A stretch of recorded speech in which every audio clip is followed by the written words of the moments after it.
Hi guys, it's Dave from Gemini Gamers here, and today I'm going to be talking about one of my favourite games of all time, Fallout New Vegas. With Bethesda announcing Fallout 76, I wanted to make this video to highlight one of the best single-player Fallout games ever released.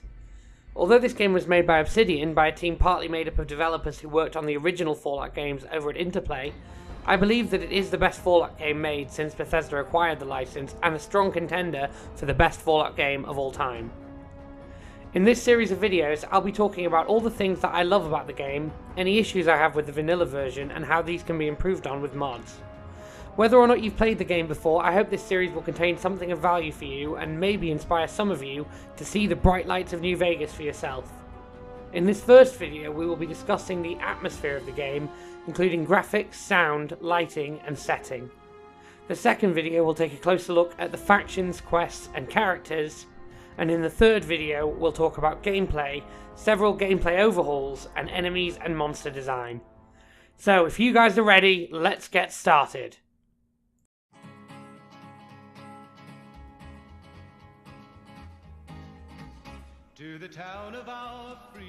So, the first thing that we're going to be talking about is the graphics. Now, the original graphics certainly have a distinctive flavour to them, and they set a unique atmosphere for the Mojave. But unfortunately, they've not aged that well. Even when the game was released in 2010, it was based on an engine that didn't really produce the best available graphics for the time. However, luckily there are a number of graphics mods that can be used in various combinations, depending on how powerful your computer is. But before I go any further, just one word of warning. Although your computer may be able to handle all of these mods simultaneously, the game engine itself has a RAM limit of 2 GB. While this can be expanded with the 4 GB patch, despite this, your game may still experience lag and crashes if you choose to use multiple demanding mods. So with that said, let's just start off by talking about some of the mods that I use in my game and how these generally improve the atmosphere of the game overall. So the first mod I want to talk about is Fallout New Vegas. Now this mod is absolutely essential for me. It removes the orange filter that can be seen over the game world at all times, and I think this is just such a huge improvement. Really, if you want to use any of the other mods and see them in their full glory, you really need to remove this orange tint first. It really makes everything look quite ugly and washed out, so definitely get Fallout New Vegas. That's the first one I definitely recommend. Now, the next thing is texture packs. Now, basically what these are is big packs full of, everything from new roads to new buildings, wood textures. All the textures in the game can be replaced, basically, with this method. And the first texture pack I just want to look at is NMC texture pack. Now, really what I use this for is like a base texture pack so that I can put other things on top of it, because, well, it does look really good. There are some texture packs that just look a bit better, and it doesn't really cover everything, although it is very good with environmental textures and things like that. So I would definitely recommend having this one in your load order. The next mods are really two mods that are the same, but one slightly lower resolution, and that's Ojo Bueno and Ojo Poco. Ojo Bueno is probably the best texture pack for Fallout New Vegas in terms of the quality of the textures and just how interesting and unique they look. And I was running this with the NMC texture pack, but unfortunately my game just couldn't handle it. I have a GTX 1060, which is quite a good graphics card, so I would probably say that it was a bit ambitious to try and run both of these at the same time. I don't even know if the RAM limit is capable of holding both of these, but anyway, what I'm doing now is using Ojo Poco, which is like the lower resolution version of Ojo Bueno, and I'm using this still with the NMC texture pack. Since I downgraded, I've really not had any problems with the game lagging or crashing, so I would definitely recommend this combination. The next thing I want to talk about is the characters, the NPCs and the player character. Now, there's unfortunately not that much that I've found that you can do about the player character, but as you don't see it that often, it's not that big a deal. But the NPCs, you see them all the time, and particularly in dialogue and things like that, you see close-ups of their faces, and it can be quite distracting, particularly just because they're so blocky. They really have the potato head disease that all the NPCs in Oblivion had, so I would recommend getting the Fallout character overhaul. This massively improves all of the shapes of the NPCs' heads, just the way they look. They look much more like real humans, which obviously is better. So yeah, definitely Fallout character overhaul, fantastic mod. Now, there are several miscellaneous visual effects mods that I just wanted to talk about briefly. I'll just mention them or what they do quickly. So there's Energy Visuals Enhanced, just improves the energy weapon visuals and other particle effects. Really great mod, couldn't recommend it enough, definitely install it. Then there's the Enhanced Blood Textures, obviously improve the blood textures, again, definitely install this one. There's the Interior Lighting Overhaul, which makes light sources indoors behave more naturally. So yeah, I think this is massive for improving the atmosphere of the game, making some of the interiors look really spooky and interesting. And particularly some of the interiors that are added by interior mods, which I'll be talking about later on in this video, so definitely stick around for that.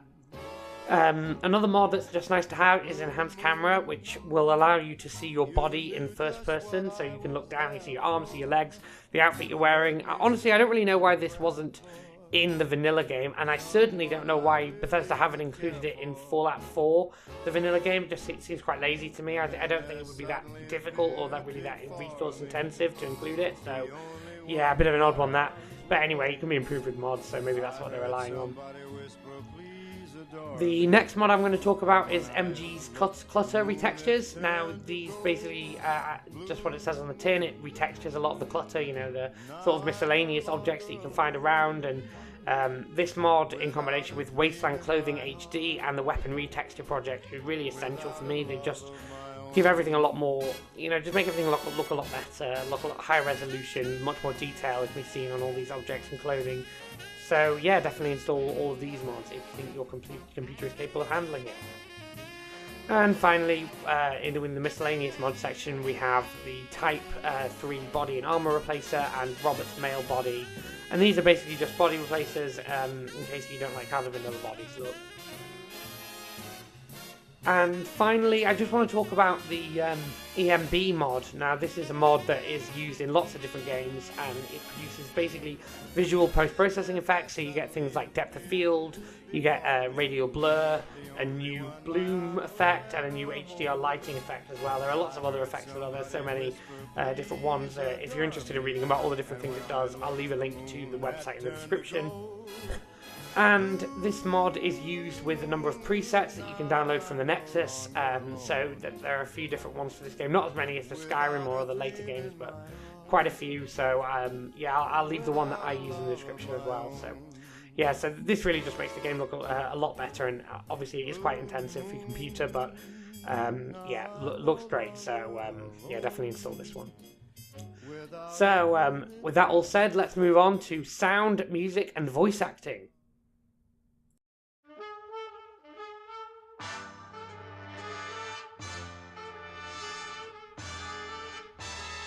So the next aspect of the game that I'd like to talk about is the sound, music, and the voice acting in the game. Now, I don't really have that much to say here, as I've never really felt the need to mod these aspects of the game significantly. The music in general is really good quality. There's amazing ambient music when you're wandering the wasteland, and when you go into unique settlements, or when you meet factions, they'll have their own special music, so I really like that. In general, the radio music is interesting. It's sort of this old-fashioned type of music, from the 30s to the 60s, jazz and blues and stuff like that. Really, lots of great songs, but I feel sometimes like this kind of upbeat music can undermine the post-apocalyptic feeling of the wasteland. I mean, it's intended as sort of a comic juxtaposition, but if you do leave it on all the time, it can undercut the drama somewhat, so I like to just leave it off and wander around listening to the ambient music more. But the radio music is obviously great, and if you are one of those people that loves the radio music and just wishes there was more of it, well, there is a mod for you. It's called Conelrad Civil Defense Radio, and what this mod does is it just adds more songs, a new radio station. I think there's like 200 new songs, so definitely a good mod if you're interested in that kind of thing. Now, the sound design is top class, as it is in all games made in this now very old engine. I would say that one of my personal pleasures is getting that I get a lot of satisfaction out of is the way that the sound changes when you move from one texture to another. So you can be walking on Earth, and then you move to metal, and the footstep sound changes. I don't know. I've always really liked that. Some of the sound choices are also genuinely terrifying. I don't know who they got to do the voice acting for the assassin robots, but they give me nightmares. And, the ghouls and even like the insects and stuff, they all sound really, really terrifying and appropriate. So, yeah, I really like the sound design in general. There's also good gun sound effects. I don't really know how these would compare to a first-person shooter, as I'm not really a first-person shooter kind of player. But I say they do a good job here. They do as good as you could really expect. As guns all sound very different from each other, and they're all quite convincing as well. So yeah, good marks on all of that. Now the voice acting is really great in this game. There's a great voice cast, as there usually is in a Fallout game or an Elder Scrolls game. My favourite performance is Matthew Perry as Benny, but there's also great performances from Michael Hogan, Dave Foley, Wayne Newton, and Michael Dorn. What in the goddamn? Let's keep this in the groove, hey? Smooth moves, smooth. The general voice cast is also fantastic, and you don't really notice voice actors repeating that often, and it's unusual to hear an out-of-place line or a mistake in the voice acting, as you get quite often here with Oblivion, with NPCs having different voice actors in the same NPC, or with a line being unrecorded or recorded badly. So yeah, this really just is a massive improvement over Oblivion for sure. So with that all said, let's move on to the setting.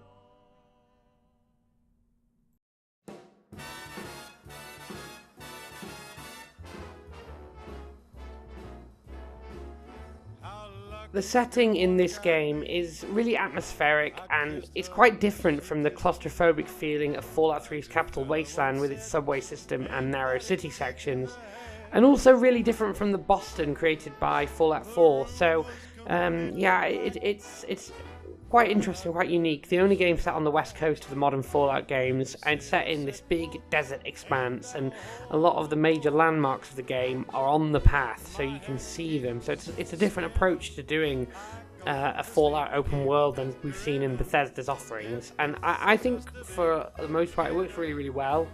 The Western theme of the game is constantly reinforced, and I think this could be off-putting to some players, but I personally really like this. It gives the game sort of a unique character compared to the other Fallout games. And it also just sort of feels, appropriate in the desert environment and in the sort of gambling and swindling wasteland. It just feels appropriate to have a Western theme, lots of revolvers around, cowboy hats, even cowboy robots and things of that nature. So yeah, just I really like it overall.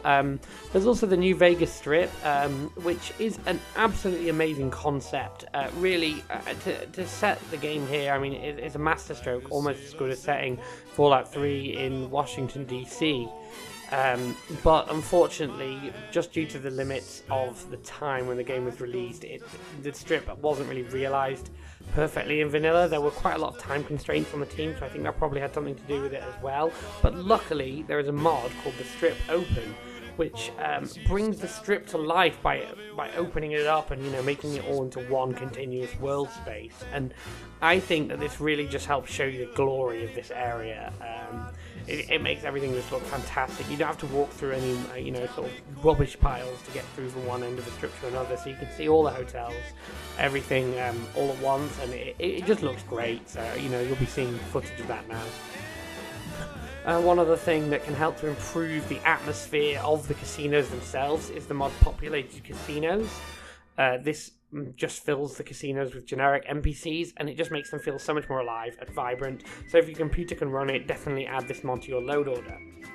Now there is a mod called Freeside Open, and this attempts to do to Freeside, which is sort of the area before New Vegas, what the Strip Open does to the strip itself, but unfortunately it does kind of fall flat a bit. During my playtesting, I had a lot of issues with this mod, including severe, and I mean unplayable frame rate drops in highly populated areas, including one area which was essential for quests, which basically made the game completely unplayable.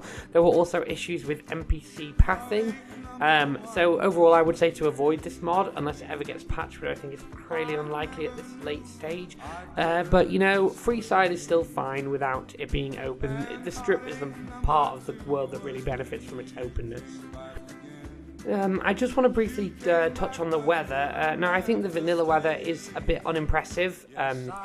It doesn't really feel like a true post-apocalyptic wasteland. It often just feels like our world, with some sort of grayer skies and just a more murky atmosphere in general. I don't really think it does a fantastic job, but luckily there's a mod called Nevada Skies, which introduces some radically different weather systems, which makes the game feel a lot more apocalyptic. You get radiation storms, and sort of you can have night falling in the middle of the day, horrible rainstorms where you can't see your gun in front of you, and it just really adds to the atmosphere, and also it really adds to the gameplay as well, because with the hardcore mode and these radiation storms, you can get seriously irradiated by wandering around outside. So I really think that this is something that should be in everyone's load order, really. The next mod I want to talk about is Electro City. This isn't really lore friendly exactly, but I think it's so good as to be worth it, even though it's not lore friendly. What it does is it adds various street lamps into the Mojave Wasteland, and this really increases the atmosphere at night. So you see these sort of street lamps in the distance. They have these cones of light. It's just beautiful, really, absolutely looks stunning, and really adds to the atmosphere. So I would highly recommend it. And also you get a few Electro City engineers wandering around to try and make it fit into the game a bit better. So yeah, overall I would say that this is a mod definitely worth having, unless you really don't like things that slightly break the law. In the vanilla game, many of the buildings around the wasteland do not actually have interiors, and this can make the world feel a little bit empty. But there are thankfully 2 mods to fix this problem, and this is New Vegas Interiors and A World of Pain. Now, these mods are both compatible with each other using a patch, and they add many different interiors into the wasteland. This is highly recommended, as it not only improves the atmosphere, but adds hours of content into the game, in which you'll investigate post-apocalyptic dungeons like gas stations and power plants and just houses and things. They're filled with monsters and valuable loot, so overall I would say that this is a really great mod to pick up. The final mod I'm going to be talking about in this section is the Wasteland Flora Overhaul. This improves the grass and trees, and this can make a huge difference to the atmosphere of the Mojave. Now, there are several different versions of this mod, but my favourite is the Dead version. I just think this fits the atmosphere better. It has sort of like old burned out trees and dead grass around. Really great, really atmospheric, as I say. Definitely pick this one up.